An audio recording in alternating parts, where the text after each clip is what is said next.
Hello everyone, আসসালামু আলাইকুম। কেমন আছো তোমরা সবাই? আশা করি ভালো আছো। আমি পারভিন সুলতানা, এভরিডে মিরাজ মাদার ব্লগে তোমাদেরকে আবার নতুন একটি ভিডিওতে ওয়েলকাম জানাই। আমার নতুন বন্ধু, পুরাতন বন্ধু সবাই কেমন আছো? আশা করি ভালোই আছো, সুস্থ আছো, এই কামনা করে আজকের ভিডিওটি শুরু করতেছি। তো আমি আজকে এই যে ব্রয়লার মুরগি রান্না করব। তো মাছ মুরগির কিভাবে আইসটা গন্ধ দূর করে রান্না করবেন, আমি ওই রকম একটা ভিডিও নিয়ে এসেছি।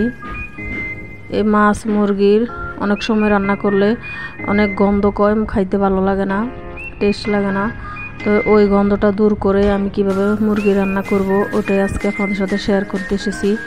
এরকম আঁশটা দূর করে রান্না করলে মুরগির ও মাছের স্বাদ অনেকটাই বেড়ে যায়। তা আমি আগ থেকে ধুয়ে নিয়ে এসেছি মুরগি, তারপরে হলুদ মরিচ পরিমাণ মতো দিয়ে, স্বাদ মতো লবণ দিয়ে আমি মেখে নিয়ে তারপরে মুরগিগুলো ভেজে নিয়েছি।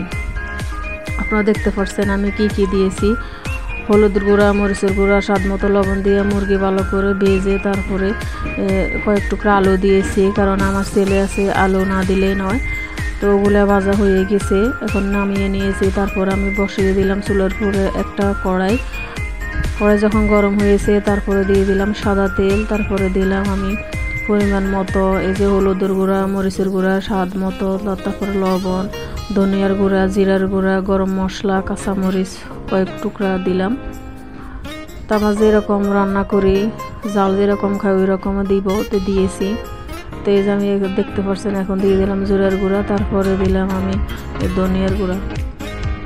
তো এগুলো দিয়ে ভালো মতো কষিয়ে নিব। মশলাটা ভালো মতো কষানি হলে তরকারির টেস্টটা অনেকটাই বেড়ে যায়।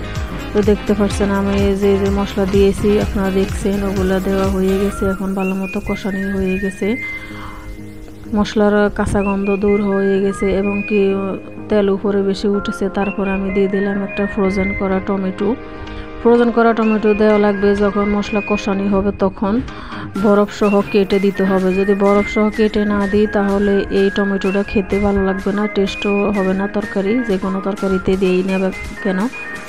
তা আমি মুরগিতে দিব। এরকম করে দেখতে পাচ্ছেন ভালো মতো কষিয়ে নিয়েছি, টমেটো একদম গলে গেছে। এই যে তারপর আমি ভেজে রাখা ব্রয়লার মুরগি, তারপরে আলু এগুলো দিয়ে দিলাম।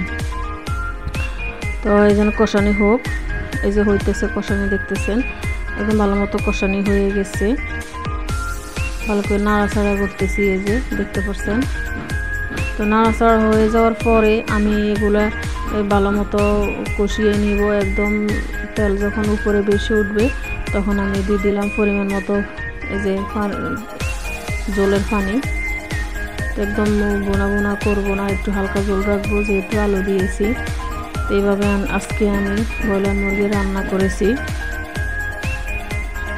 তো এই মুহূর্তে তো আমি জানি না কোন কোন আপু আমার ভিডিও দেখতে দেখতে এই পর্যন্ত আমার সাথে আছেন।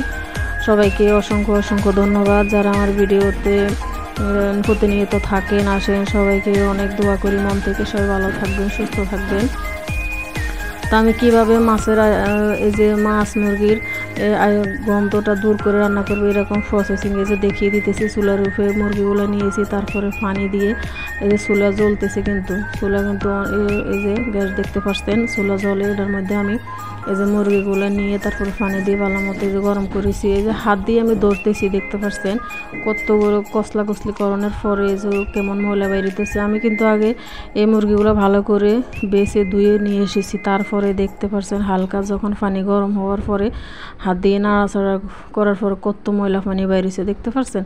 এই পানিটা বাইর করে যখন ফেলে দেবো ভালো মতো ধুয়ে, তারপরে এই মুরগিটা রান্না করলে অনেক টেস্ট হয়। তো আমি একবার ধুয়ে হয়ে গেছে, ওগুলো ফেলে দিয়ে তারপর আমি আবার আর একটু পানি নিয়ে চুলার উপরে বসিয়ে দিয়েছি।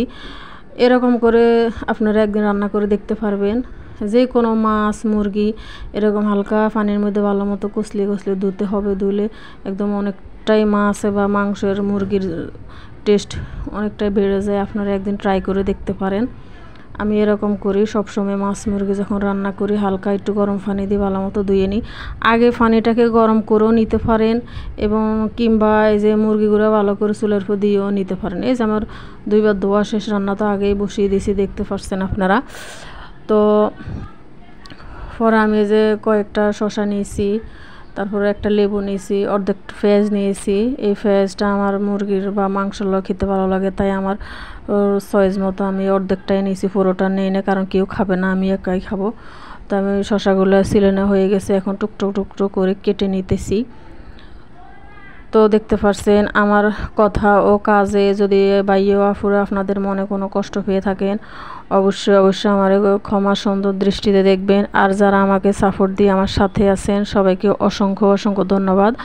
আর যারা এখনও সাপোর্ট দেন নাই, আশা করি দিবেন, দিয়ে আমার সাথে থাকতে পারেন আমার পরিবারের একজন হয়ে। সবাইকে মন থেকে দোয়া ভালোবাসা আবারও জানাই।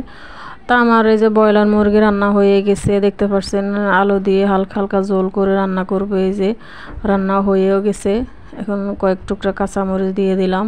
রান্না হয়ে গেছে, নামানোর আগেই কাঁচামরিচটা আমি সবসময় দিয়ে থাকি। তো এই যে রান্না হয়ে যাওয়ার পর দিয়ে দিছি কাঁচামরিচ ভালো মতো নাড়াচাড়া করে আমি এখন নামিয়ে নিব। এ ফাঁকে আমার ছেলেকে গোসল করিয়ে দিয়েছি, ও আমার হাজব্যান্ডটা গোসল করছে। আজকে তো শুক্রবার, নামাজ পড়তে গিয়েছে। তো আমার ফাঁকে দিয়ে রান্না বান্না হয়ে গেছে, ঘর ঝাড়ু দেওয়া, ঘর মোছা, যত কাজে থাকে না কেন ওগুলো করা হয়ে গেছে। এখন আমি এই যে টেবিলের উপরে নিয়ে এসেছি, মুরগি রান্না করছি ওই ফাতিল, তারপরে আছে এই যে পাশে শসা কুচিয়ে নিয়েছি ওগুলা।